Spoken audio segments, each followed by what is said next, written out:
नमस्कार, बंगाल न्यूज के news bulletin में आप सभी का स्वागत है और मैं आपके साथ पिंकी शाह। आइए नजर डालते हैं आज के मुख्य खबरों पर।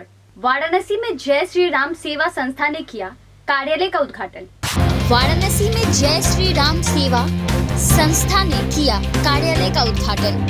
वाराणसी में महमूदगंज क्षेत्र के अंतर्गत आज जय श्री राम सेवा समिति के सिटी ऑफिस का उद्घाटन किया गया है। यह पद्मती होटल के बगल में स्टेट हुआ, जहां पर तमाम संस्था के मेंबर उपस्थित नजर आए। जय श्री राम सेवा संस्था के राष्ट्रीय अध्यक्ष राजू पांडे, संस्था के प्रदेश महिला अध्यक्ष भी वहां पर मौजूद नजर आई। इस संस्था के उद्घाटन में सभी लोग वहां पर बेहद खुशी से नजर आ रहे थे। अपना परिचय दीजिएगा आप। जय श्री राम, मैं राजू पांडे, जय श्री राम सेवा संस्था के प्रेसिडेंट इन संस्था। इस प्रकार का कार्यक्रम रखा गया और कहाँ पर रखा गया? ये कार्यक्रम संस्थाओं के लिए विशेष, और इसमें क्या है कि हम संस्थाओं का जो सेवा है, जैसे कि संस्थाओं की डॉक्यूमेंटेशन है, उसको मेंटेन कराने के लिए ऑफिस मैंने ओपन कराया है।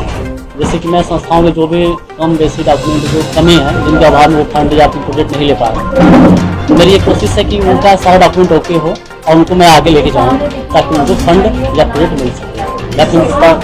ये संस्था कब का बनी? ये 2017 का बना है। तब से निरंतर संबंध में कार्य 2017 तक इसे 5 साल हो चुका है। मूल रूप से इसमें क्या कार्य होता है और आपकी जो संस्था की जो महत्वपूर्ण बातें और महत्वपूर्ण चीजें हैं उसके बारे में? मेरे संस्था में इस टाइम जो गरीब बच्चे हैं उनको ढूंढा जा रहा है कि कहाँ कौन से बच्चे गरीब हैं जो पढ़ना चाह रहे हैं, पैसे वहाँ नहीं पढ़ रहे। तो हमारे संस्था के सदस्य वो लोग उनको उन बच्चों को खोजते हैं। खोजने के बाद क्या करते हैं कि उनको 10-5 दिन में ट्रेनिंग देते हैं। अगर वो बच्चा उस लायक होता है तो उनको अच्छे स्कूल में दाखिला कराते हैं। इस पर ज़्यादा फोकस हो रहा है। मेरे संस्था के 2 एम चल रहा है इस टाइम। एक पहला संस्था का डॉक्यूमेंट मेंटेन कराना सभी का, दूसरा एजुकेशन। कितने लोग इस संस्था में काम करते हैं? संस्था में तो है तो 11,000 लोग, मेरी एक्टिव बहुत कम है। संस्था मेरी 11,000 लोग अपने मेंबर हैं, लेकिन एक्टिव बोला जाए तो 10 से 15 मेंबर एक्टिव हैं। आदमी जो हमारे हैं इसी के साथ काम आगे बढ़ा।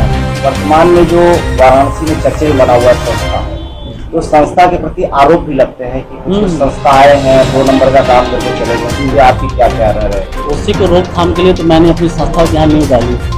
संस्थाओं के साथ क्या होता था, मैं अभी बात किया था फर्जीगिरी। तो संस्थाओं के साथ फर्जीगिरी संस्था तो करती है, बट संस्था के साथ भी फर्जीगिरी होता है। जो नॉर्मल लोग हैं वो भी संस्था ठगती है उनको, और जो संस्था है वो भी ठगी जाती है। तो उसी को रोकथाम के लिए मैंने ये संस्था डाली हुई है। जहाँ तक मेरी कोशिश है मैं इसको रोकने की कोशिश कर रहा हूँ।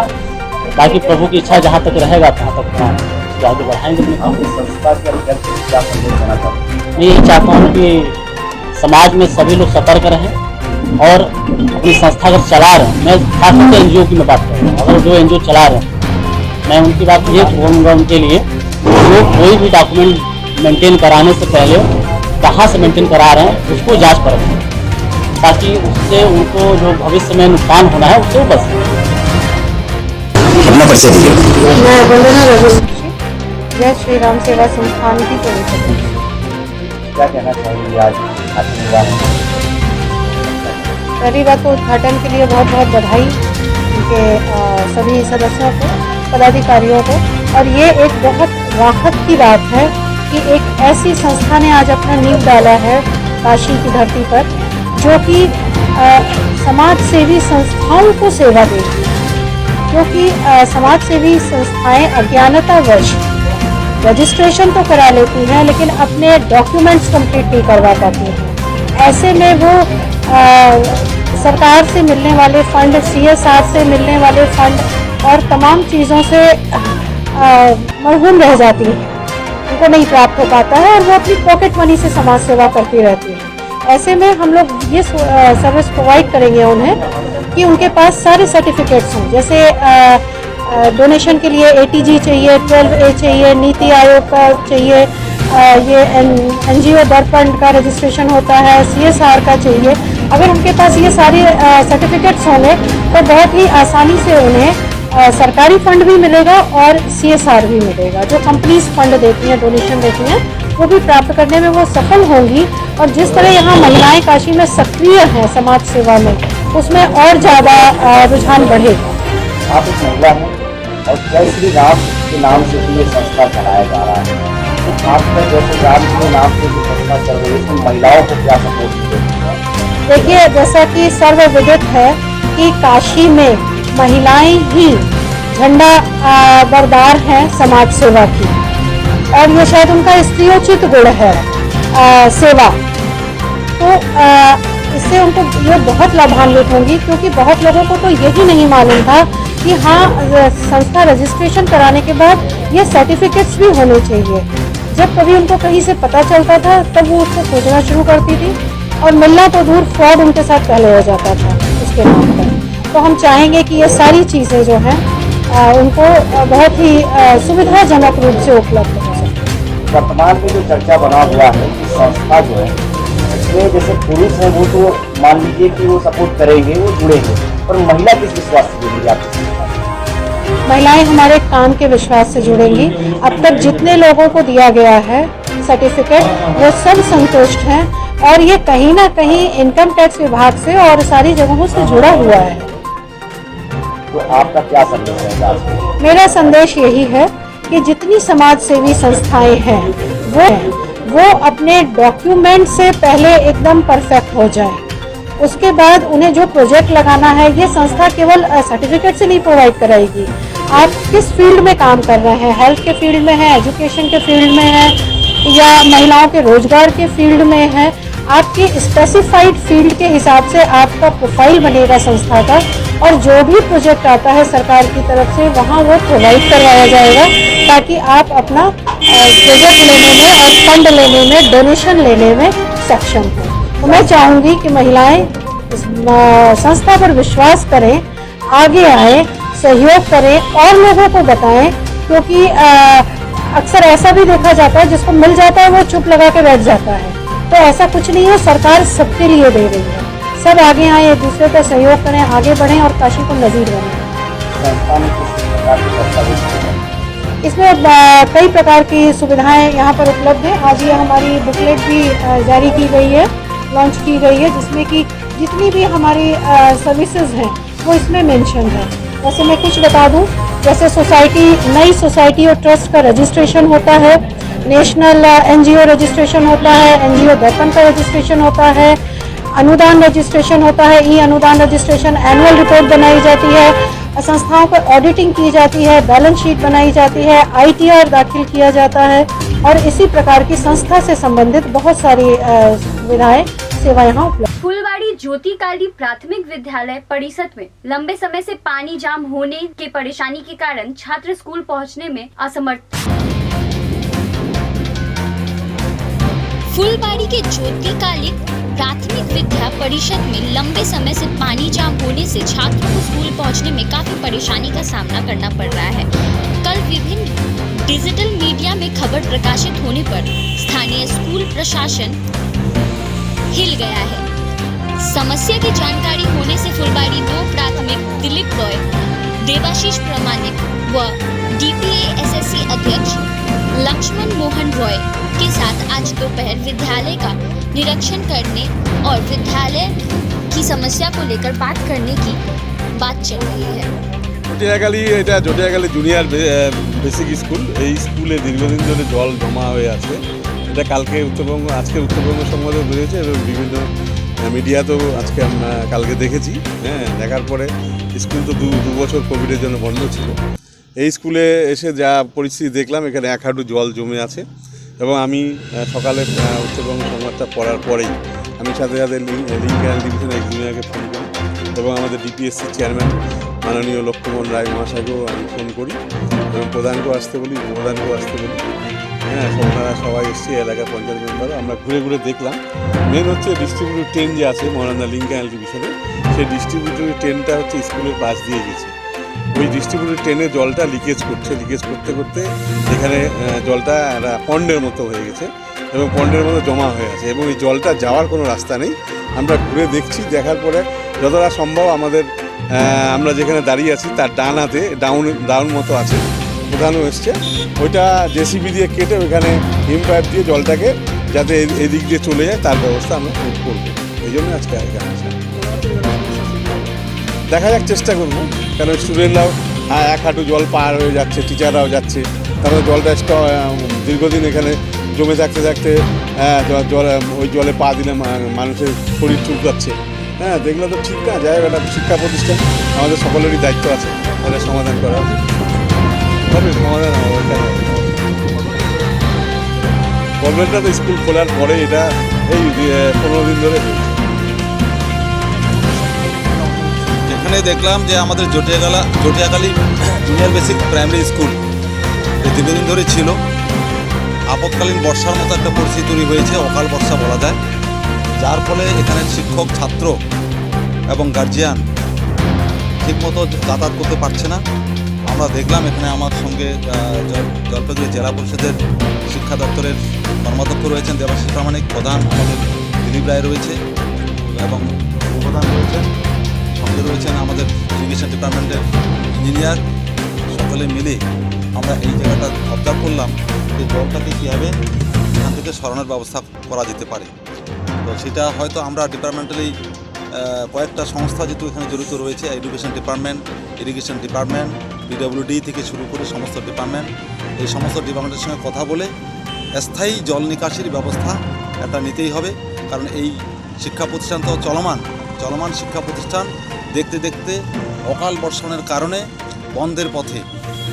এই জায়গা থেকে মুক্ত করবার জন্য আজকে সকলে মিলে আমাদের এখানে আশা করি সকলের সহযোগিতায় এই জায়গা থেকে আমরা স্কুলটাকে হয়তো আগামী দিনের জন্য বাঁচাতে পারব।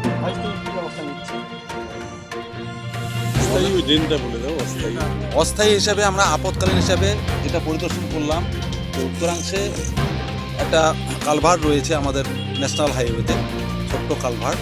এই ছোট্ট কালভার্টের মধ্য দিয়ে আপাতত যদি একটা ছোট্ট ড্রেন করে দেওয়া হয় এবং দুটো রাস্তা রয়েছে, রাস্তার মধ্যে হ্যান্ড পাইপ দিলে হয়তো জলটা কিছুদিনের মধ্যে এটা নেমে যাবে। আমরা চাইছি যে প্রধানের উদ্যোগে আমাদের জেলা পরিষদের এখানে সদস্য রয়েছেন দেবাশিস প্রামাণিক মহাশয় এবং ইঞ্জিনিয়ার পরামর্শ দেবেন, কারণ এইসব টেকনিক্যাল বিষয়গুলো আমরা হয়তো ততটা বুঝি না।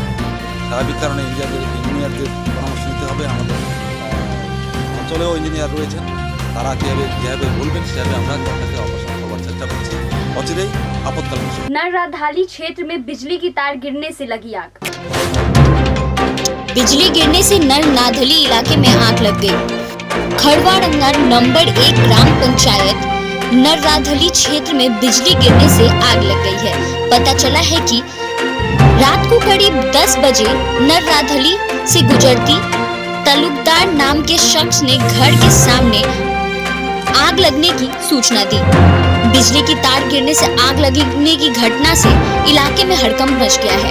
हालांकि किसी साथ हताहत होने की खबर सामने नहीं आई है। लोग बिजली की तार की इस परेशानी से काफी भयभीत हैं। बच्चों को जन्म देने के बाद 2 महिलाओं ने अस्पताल में ही बैठकर दी परीक्षा।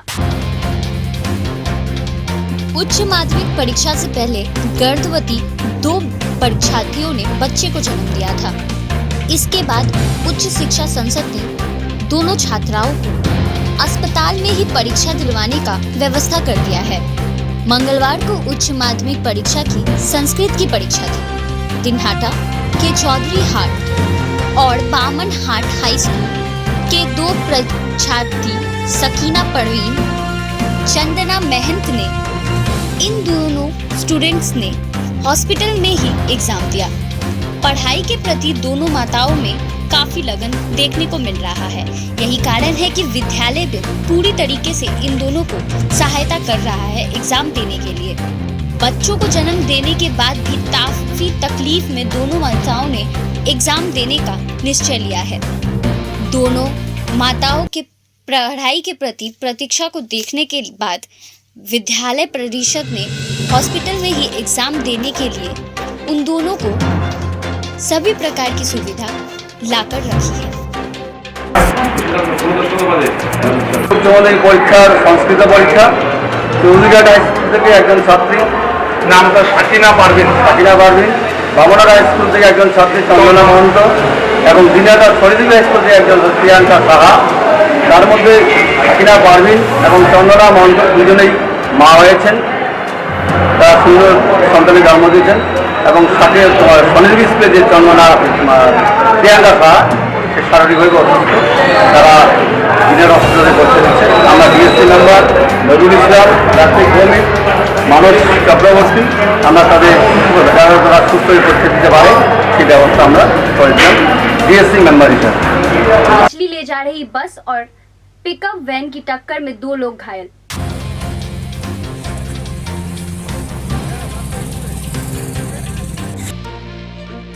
मछली ले जा रही बस और पिकअप वैन के टक्कर में 2 लोग घायल हो गए। नक्सलबाड़ी के रतखोला जंक्शन के पास बुधवार को तनाव का माहौल देखने को मिला। बिहार से सिलीगुड़ी जा रहे रास्ते में एक पिकअप वैन ने नियंत्रण खो दिया। एक यात्री बस के पीछे से जा टकराया। पिकअप वैन के चालक एवं अन्य एक व्यक्ति को नक्सलबाड़ी अस्पताल में ले जाया गया है, लेकिन जब उन दोनों की स्थिति बेहद गंभीर हो गई तो दोनों को उत्तर बंगाल मेडिकल कॉलेज में शिफ्ट कर दिया गया। नक्सलबाड़ी पुलिस ने दुर्घटनाग्रस्त बस और पिकअप वैन को बचा लिया है। दुर्घटना में लोग जो घायल हुए हैं उनको बचाने के लिए लोग दौड़ पड़े और घायलों को ठीक तरीके से अस्पताल पहुंचाने के काम में लग गए। हालांकि कुछ लोग वहां पर मछली पकड़ते हुए भी नजर आए। पुलिस इस घटना की जांच में लगी हुई है। हेल्थकाड़ी में दुर्लभ प्रजाति का पक्षी बरामद किया गया और पक्षी को बचा भी लिया गया।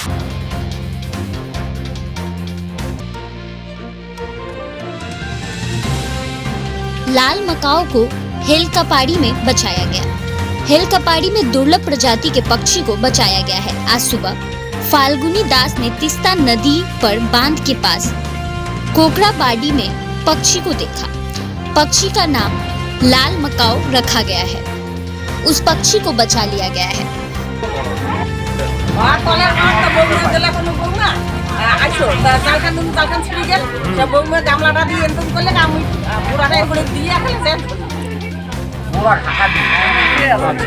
राजस्थान रॉयल्स ने रॉयल चैलेंजर्स बेंगलोर को हराया।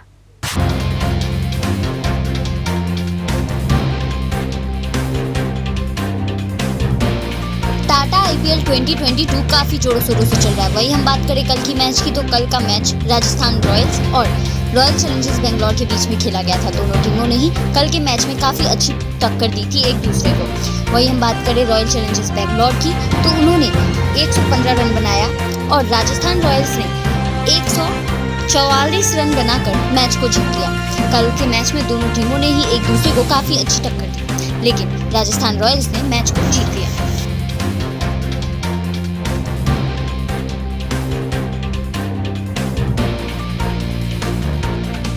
गुजरात टाइटंस का होगा आज सनराइजर्स हैदराबाद के साथ मुकाबला।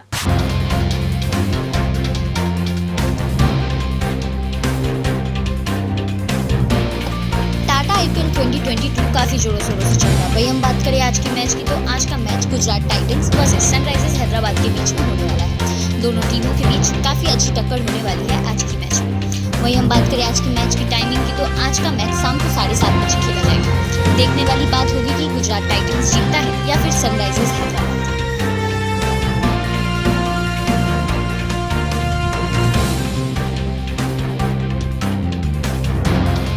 तो बस आज के लिए इतना ही।